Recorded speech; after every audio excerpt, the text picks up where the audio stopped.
Little Women. Chapter 30. Consequences. Mrs. Chester's fare was so very elegant and select that it was considered a great honor by the young ladies of the neighborhood to be invited to take a table, and everyone was much interested in the matter. Amy was asked, but Jo was not, which was fortunate for all parties, as her elbows were decidedly akimbo at this period of her life, and it took a good many hard knocks to teach her how to get on easily. The haughty, uninteresting creature was let severely alone, but Amy's talent and taste were duly complimented by the offer of the art table, and she exerted herself to prepare and secure appropriate and valuable contributions to it. Everything went on smoothly till the day before the fair opened. Then there occurred one of the little skirmishes which it is almost impossible to avoid, when some 25 women, old and young, with all their private piques and prejudices, try to work together. May Chester was rather jealous of Amy because the latter was a greater favorite than herself, and, just at this time, several trifling circumstances occurred to increase the feeling. Amy's dainty pen and ink work entirely eclipsed May's painted vases. That was one thorn. Then the all-conquering tutor had danced 4 times with Amy, at a late party, and only once with May. That was thorn number 2, but the chief grievance that rankled in her soul, and gave her an excuse for her unfriendly conduct, was a rumor which some obliging gossip had whispered to her, that the March girls had made fun of her at the Lambs. All the blame of this should have fallen upon Jo, for her naughty imitation had been too lifelike to escape detection, and the frolicsome Lambs had permitted the joke to escape. No hint of this had reached the culprits, however, and Amy's dismay can be imagined, when, the very evening before the fair, as she was putting the last touches to her pretty table, Mrs. Chester, who, of course, resented the supposed ridicule of her daughter, said, in a bland tone, but with a cold look, "I find, dear, that there is some feeling among the young ladies about my giving this table to anyone but my girls. As this is the most prominent, and some say the most attractive table of all, and they are the chief getters up of the fair, it is thought best for them to take this place. I'm sorry, but I know you are too sincerely interested in the cause to mind a little personal disappointment, and you shall have another table if you like." Mrs. Chester had fancied beforehand that it would be easy to deliver this little speech, but when the time came, she found it rather difficult to utter it naturally, with Amy's unsuspicious eyes looking straight at her, full of surprise and trouble. Amy felt that there was something behind this, but could not guess what, and said quietly, feeling hurt, and showing that she did, "Perhaps you had rather I took no table at all? Now, my dear, don't have any ill feeling, I beg. It's merely a matter of expediency. You see, my girls will naturally take the lead, and this table is considered their proper place. I think it very appropriate to you, and feel very grateful for your efforts to make it so pretty, but we must give up our private wishes, of course, and I will see that you have a good place elsewhere. Wouldn't you like the flower table?" The little girls undertook it, but they are discouraged. "You could make a charming thing of it, and the flower table is always attractive, you know. Especially to gentlemen," added May, with a look which enlightened Amy as to one cause of her sudden fall from favor. She colored angrily, but took no other notice of that girlish sarcasm, and answered, with unexpected amiability, "It shall be as you please, Mrs. Chester. I'll give up my place here at once, and attend to the flowers, if you like." "You can put your own things on your own table, if you prefer," began May, feeling a little conscience-stricken, as she looked at the pretty racks, the painted shells, and quaint illuminations Amy had so carefully made and so gracefully arranged. She meant it kindly, but Amy mistook her meaning, and said quickly, "Oh, certainly, if they are in your way," and sweeping her contributions into her apron, pell-mell, she walked off, feeling that herself and her works of art had been insulted past forgiveness. "Now she's mad." "Oh, dear, I wish I hadn't asked you to speak, Mamma," said May, looking disconsolately at the empty spaces on her table. "Girls' quarrels are soon over," returned her mother, feeling a trifle ashamed of her own part in this one, as well she might. The little girls hailed Amy and her treasures with delight, which cordial reception somewhat soothed her perturbed spirit, and she fell to work, determined to succeed florally, if she could not artistically. But everything seemed against her. It was late, and she was tired. Everyone was too busy with their own affairs to help her, and the little girls were only hindrances, for the dears fussed and chattered like so many magpies, making a great deal of confusion in their artless efforts to preserve the most perfect order. The evergreen arch wouldn't stay firm after she got it up, but wiggled and threatened to tumble down on her head when the hanging baskets were filled. Her best tile got a splash of water, which left a sepia tear on the Cupid's cheek. She bruised her hands with hammering, and got cold working in a draught, which last affliction filled her with apprehensions for the morrow. Any girl reader who has suffered like afflictions will sympathize with poor Amy, and wish her well through with her task. There was great indignation at home when she told her story that evening. Her mother said it was a shame, but told her she had done right. Beth declared she wouldn't go to the fair at all, and Joe demanded why she didn't take all her pretty things and leave those mean people to get on without her. Because they are mean is no reason why I should be. I hate such things, and though I think I've a right to be hurt, I don't intend to show it. They will feel that more than angry speeches or huffy actions, won't they, Marmee? That's the right spirit, my dear. A kiss for a blow is always best, though it's not very easy to give it sometimes, said her mother, with the air of one who had learned the difference between preaching and practicing. In spite of various very natural temptations to resent and retaliate, Amy adhered to her resolution all the next day, bent on conquering her enemy by kindness. She began well, thanks to a silent reminder that came to her unexpectedly, but most opportunely. As she arranged her table that morning, while the little girls were in an anteroom filling the baskets, she took up her pet production, a little book, the antique cover of which her father had found among his treasures, and in which, on leaves of vellum, she had beautifully illuminated different texts. As she turned the pages, rich and dainty devices, with very pardonable pride, her eye fell upon one verse that made her stop and think. Framed in a brilliant scrollwork of scarlet, blue, and gold, with little spirits of goodwill helping one another up and down among the thorns and flowers, were the words, "Thou shalt love thy neighbor as thyself." I ought, but I don't, thought Amy, as her eye went from the bright page to May's discontented face behind the big vases, that could not hide the vacancies her pretty work had once filled. Amy stood a minute, turning the leaves in her hand, reading on each some sweet rebuke for all heartburnings and uncharitableness of spirit. Many wise and true sermons are preached us every day by unconscious ministers in street, school, office, or home. Even a fair table may become a pulpit, if it can offer the good and helpful words which are never out of season. Amy's conscience preached her a little sermon from that text, then and there, and she did what many of us do not always do, took the sermon to heart, and straightway put it in practice. A group of girls were standing about May's table, admiring the pretty things, and talking over the change of saleswomen. They dropped their voices, but Amy knew they were speaking of her, hearing one side of the story, and judging accordingly. It was not pleasant, but a better spirit had come over her, and presently a chance offered for proving it. She heard May say sorrowfully, "It's too bad, for there is no time to make other things, and I don't want to fill up with odds and ends. The table was just complete then, now it's spoilt." "I dare say she'd put them back if you asked her," suggested someone. "How could I after all the fuss?" began May, but she did not finish, for Amy's voice came across the hall, saying pleasantly, "You may have them, and welcome, without asking, if you want them. I was just thinking I'd offer to put them back, for they belong to your table rather than mine. Here they are, please take them, and forgive me if I was hasty in carrying them away last night." As she spoke, Amy returned her contribution, with a nod and a smile, and hurried away again, feeling that it was easier to do a friendly thing than it was to stay and be thanked for it. "Now, I call that lovely of her, don't you?" cried one girl. May's answer was inaudible, but another young lady, whose temper was evidently a little soured by making lemonade, added, with a disagreeable laugh, "Very lovely," for she knew she wouldn't sell them at her own table. Now, that was hard. When we make little sacrifices we like to have them appreciated, at least, and for a minute Amy was sorry she had done it, feeling that virtue was not always its own reward. But it is, as she presently discovered, for her spirits began to rise, and her table to blossom under her skillful hands. The girls were very kind, and that one little act seemed to have cleared the atmosphere amazingly. It was a very long day, and a hard one to Amy, as she sat behind her table, often quite alone, for the little girls deserted very soon. Few cared to buy flowers in summer, and her bouquets began to droop long before night.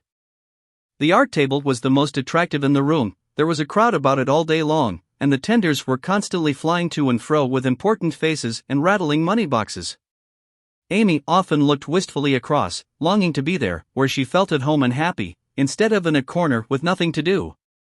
It might seem no hardship to some of us, but to a pretty, blithe young girl, it was not only tedious, but very trying, and the thought of being found there in the evening by her family, and Laurie and his friends, made it a real martyrdom. She did not go home till night, and then she looked so pale and quiet that they knew the day had been a hard one, though she made no complaint, and did not even tell what she had done. Her mother gave her an extra cordial cup of tea, Beth helped her dress, and made a charming little wreath for her hair, while Jo astonished her family by getting herself up with unusual care, and hinting darkly that the tables were about to be turned. "Don't do anything rude, pray, Jo. I won't have any fuss made, so let it all pass, and behave yourself," begged Amy, as she departed early, hoping to find a reinforcement of flowers to refresh her poor little table. "I merely intend to make myself entrancingly agreeable to everyone I know, and to keep them in your corner as long as possible. Teddy and his boys will lend a hand, and we'll have a good time yet," returned Jo, leaning over the gate to watch for Laurie. Presently the familiar tramp was heard in the dusk, and she ran out to meet him. "Is that my boy?" "As sure as this is my girl," and Laurie tucked her hand under his arm, with the air of a man whose every wish was gratified. "Oh Teddy, such doings," and Jo told Amy's wrongs with sisterly zeal. "A flock of our fellows are going to drive over by and by, and I'll be hanged if I don't make them buy every flower she's got, and camp down before her table afterward," said Laurie, espousing her cause with warmth. "The flowers are not at all nice, Amy says, and the fresh ones may not arrive in time. I don't wish to be unjust or suspicious, but I shouldn't wonder if they never came at all." "When people do one mean thing they are very likely to do another," observed Jo, in a disgusted tone. "Didn't Hayes give you the best out of our gardens?" "I told him to." "I didn't know that. He forgot, I suppose, and, as your grandpa was poorly, I didn't like to worry him by asking, though I did want some." "Now, Jo, how could you think there was any need of asking? They are just as much yours as mine." "Don't we always go halves in everything?" began Laurie, in the tone that always made Jo turn thorny. "Gracious, I hope not. Half of some of your things wouldn't suit me at all. But we mustn't stand philandering here. I've got to help Amy, so you go and make yourself splendid, and if you'll be so very kind as to let Hayes take a few nice flowers up to the hall, I'll bless you forever." "Couldn't you do it now?" asked Laurie, so suggestively that Jo shut the gate in his face with inhospitable haste, and called through the bars, "Go away, Teddy, I'm busy." Thanks to the conspirators, the tables were turned that night, for Hayes sent up a wilderness of flowers, with a lovely basket, arranged in his best manner, for a centerpiece. Then the March family turned out en masse, and Jo exerted herself to some purpose, for people not only came, but stayed, laughing at her nonsense, admiring Amy's taste, and apparently enjoying themselves very much. Laurie and his friends gallantly threw themselves into the breach, bought up the bouquets, encamped before the table, and made that corner the liveliest spot in the room. Amy was in her element now, and, out of gratitude, if nothing more, was as sprightly and gracious as possible, coming to the conclusion, about that time, that virtue was its own reward, after all. Bought up the bouquets. Jo behaved herself with exemplary propriety, and when Amy was happily surrounded by her guard of honor, Jo circulated about the hall, picking up various bits of gossip, which enlightened her upon the subject of the Chester change of base. She reproached herself for her share of the ill feeling, and resolved to exonerate Amy as soon as possible. She also discovered what Amy had done about the things in the morning, and considered her a model of magnanimity. As she passed the art table, she glanced over it for her sister's things, but saw no signs of them. Tucked away out of sight, I dare say, thought Jo, who could forgive her own wrongs, but hotly resented any insult offered to her family. "Good evening, Miss Jo." "How does Amy get on?" asked May, with a conciliatory air, for she wanted to show that she also could be generous. "She has sold everything she had that was worth selling, and now she is enjoying herself. The flower table is always attractive, you know, especially to gentlemen." Jo couldn't resist giving that little slap, but May took it so meekly she regretted it a minute after, and fell to praising the great vases, which still remained unsold. "Is Amy's illumination anywhere about?" "I took a fancy to buy that for father," said Jo, very anxious to learn the fate of her sister's work. "Everything of Amy's sold long ago. I took care that the right people saw them, and they made a nice little sum of money for us," returned May, who had overcome sundry small temptations, as well as Amy, that day. Much gratified, Jo rushed back to tell the good news, and Amy looked both touched and surprised by the report of May's words and manner. "Now, gentlemen, I want you to go and do your duty by the other tables as generously as you have by mine, especially the art table," she said, ordering out Teddy's own, as the girls called the college friends. "Charge, Chester, charge, is the motto for that table, but do your duty like men, and you'll get your money's worth of art in every sense of the word," said the irrepressible Jo, as the devoted phalanx prepared to take the field. To hear is to obey, but March is fairer far than May, said little Parker, making a frantic effort to be both witty and tender, and getting promptly quenched by Laurie, who said, "Very well, my son, for a small boy," and walked him off, with a paternal pat on the head. "By the vases," whispered Amy to Laurie, as a final heaping of coals of fire on her enemy's head. To May's great delight, Mr. Lawrence not only bought the vases, but pervaded the hall with one under each arm. The other gentlemen speculated with equal rashness in all sorts of frail trifles, and wandered helplessly about afterward, burdened with waxflowers, painted fans, filigree portfolios, and other useful and appropriate purchases. Aunt Carol was there, heard the story, looked pleased, and said something to Mrs. March in a corner, which made the latter lady beam with satisfaction, and watch Amy with a face full of mingled pride and anxiety, though she did not betray the cause of her pleasure till several days later. The fair was pronounced a success, and when May bade Amy good night, she did not gush as usual, but gave her an affectionate kiss, and a look which said, "Forgive and forget." That satisfied Amy, and when she got home she found the vases paraded on the parlor chimney-piece, with a great bouquet in each. The reward of merit for a magnanimous March, as Laurie announced with a flourish. "You've a deal more principle and generosity and nobleness of character than I ever gave you credit for, Amy. You've behaved sweetly, and I respect you with all my heart," said Joe warmly, as they brushed their hair together late that night. "Yes, we all do, and love her for being so ready to forgive. It must have been dreadfully hard, after working so long, and setting your heart on selling your own pretty things." "I don't believe I could have done it as kindly as you did," added Beth from her pillow. "Why, girls, you needn't praise me so, I only did as I'd be done by. You laugh at me when I say I want to be a lady, but I mean a true gentlewoman in mind and manners, and I try to do it as far as I know how. I can't explain exactly, but I want to be above the little meannesses and follies and faults that spoil so many women. I'm far from it now, but I do my best, and hope in time to be what Mother is." Amy spoke earnestly, and Joe said, with a cordial hug, "I understand now what you mean, and I'll never laugh at you again. You are getting on faster than you think, and I'll take lessons of you in true politeness, for you've learned the secret, I believe. Try away, dearie, you'll get your reward some day, and no one will be more delighted than I shall." A week later Amy did get her reward, and poor Joe found it hard to be delighted. A letter came from Aunt Carol, and Mrs. March's face was illuminated to such a degree, when she read it, that Joe and Beth, who were with her, demanded what the glad tidings were. "Aunt Carol is going abroad next month, and wants me to go with her," burst in Joe, flying out of her chair in an uncontrollable rapture. "No, dear, not you, it's Amy." "Oh, Mother! She's too young, it's my turn first. I've wanted it so long, it would do me so much good, and be so altogether splendid, I must go." "I'm afraid it's impossible, Joe." "Aunt," says Amy, decidedly, "and it is not for us to dictate when she offers such a favor. It's always so. Amy has all the fun and I have all the work. It isn't fair, oh, it isn't fair," cried Joe passionately. "I'm afraid it is partly your own fault, dear. When Aunt spoke to me the other day, she regretted your blunt manners and too independent spirit, and here she writes, as if quoting something you had said, 'I planned at first to ask Joe, but as favors burden her, and she hates French, I think I won't venture to invite her. Amy is more docile, will make a good companion for Flo, and receive gratefully any help the trip may give her.'" "Oh, my tongue, my abominable tongue. Why can't I learn to keep it quiet?" groaned Joe, remembering words which had been her undoing. When she had heard the explanation of the quoted phrases, Mrs. March said sorrowfully, "I wish you could have gone, but there is no hope of it this time, so try to bear it cheerfully, and don't sadden Amy's pleasure by reproaches or regrets." "I'll try," said Joe, winking hard, as she knelt down to pick up the basket she had joyfully upset.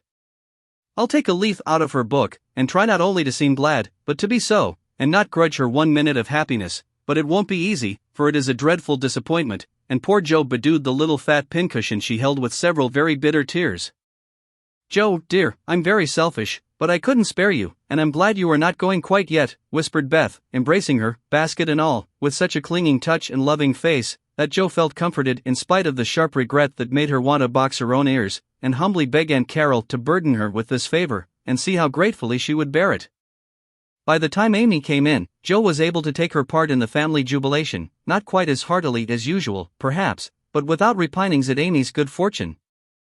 The young lady herself received the news as tidings of great joy, went about in a solemn sort of rapture, and began to sort her colors and pack her pencils that evening, leaving such trifles as clothes, money, and passports to those less absorbed in visions of art than herself. "It isn't a mere pleasure trip to me, girls," she said impressively, as she scraped her best palette. "It will decide my career, for if I have any genius, I shall find it out in Rome, and will do something to prove it." "Suppose you haven't," said Joe, sewing away, with red eyes, at the new collars which were to be handed over to Amy. "Then I shall come home and teach drawing for my living," replied the aspirant for fame, with philosophic composure, but she made a wry face at the prospect, and scratched away at her palette as if bent on vigorous measures before she gave up her hopes. "No, you won't. You hate hard work, and you'll marry some rich man, and come home to sit in the lap of luxury all your days," said Joe. "Your predictions sometimes come to pass, but I don't believe that one will." "I'm sure I wish it would, for if I can't be an artist myself, I should like to be able to help those who are," said Amy, smiling, as if the part of Lady Bountiful would suit her better than that of a poor drawing teacher. Said Joe, with a sigh, "if you wish it you'll have it, for your wishes are always granted, mine never." "Would you like to go?" asked Amy, thoughtfully patting her nose with her knife. "Rather." "Well, in a year or two I'll send for you, and we'll dig in the forum for relics, and carry out all the plans we've made so many times." "Thank you, I'll remind you of your promise when that joyful day comes, if it ever does," returned Joe, accepting the vague but magnificent offer as gratefully as she could. There was not much time for preparation, and the house was in a ferment till Amy was off. Joe bore up very well till the last flutter of blue ribbon vanished, when she retired to her refuge, the garret, and cried till she couldn't cry any more. Amy likewise bore up stoutly till the steamer sailed. Then, just as the gangway was about to be withdrawn, it suddenly came over her that a whole ocean was soon to roll between her and those who loved her best, and she clung to Laurie, the last lingerer, saying with a sob, "Oh, take care of them for me, and if anything should happen." "I will, dear, I will, and if anything happens, I'll come and comfort you," whispered Laurie, little dreaming that he would be called upon to keep his word. So Amy sailed away to find the old world, which is always new and beautiful to young eyes, while her father and friend watched her from the shore, fervently hoping that none but gentle fortunes would befall the happy-hearted girl, who waved her hand to them till they could see nothing but the summer sunshine dazzling on the sea.